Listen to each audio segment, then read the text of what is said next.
So the next operator in line is the like operator, and as the description goes, the like operator is used to compare a value to similar values using wildcard operators.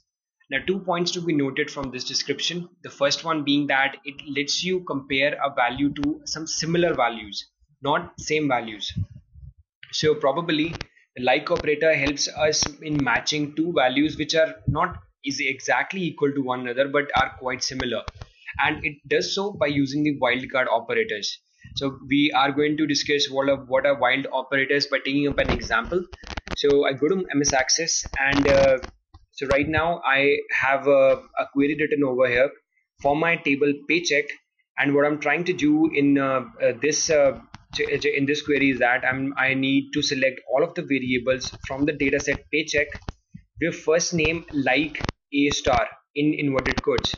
Now the first two statements are pretty obvious, but the third statement is that I'm trying to subset my data set basis the condition that the first name, the variable that is in the paycheck data set, if it is, say, if it begins with the alphabet A, and then there could be any number of words or alphabets after the word A.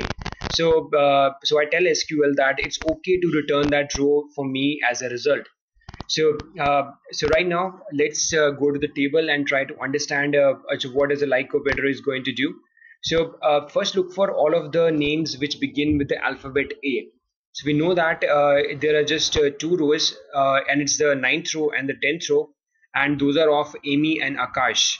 So the next thing that I'm trying to tell SQL is that I don't really care that if after A there are 4 alphabets or 5 alphabets or 10 or 20, but if it begins with A, I want you to return me that row as a result. So it is going to return us these two rows as a result of this, and so when I'm going to run this query, it is again to what we expected. So we are getting two rows, the ninth row and the 10th row, as a result for this query. Like operator has helped us compare two strings although they were not really equal to each other. So another wildcard operator, so in this case the wildcard operator was star because it let you compare two strings even when they are not exactly equal to each other. So the next wildcard operator which we are going to discuss is the question mark operator. And the only difference between the star operator and the question mark operator is that the question mark operator lets you match only one alphabet which you really don't care about. So putting it in a very straightforward layman language, so when we put first name like A star, we meant that the name should begin with A, and then there could be any number of characters after it.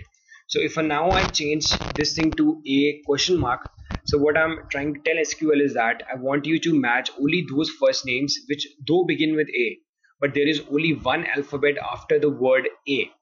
So instead of putting in a single question mark, let's put as two question marks, which would mean that I need all the first names which begin with the letter A, but have only two alphabets after it. Now this changes the whole game. So in this when we use the star operator, these two rows were returned because it told SQL we don't really care after the alphabet A how many alphabets are appearing.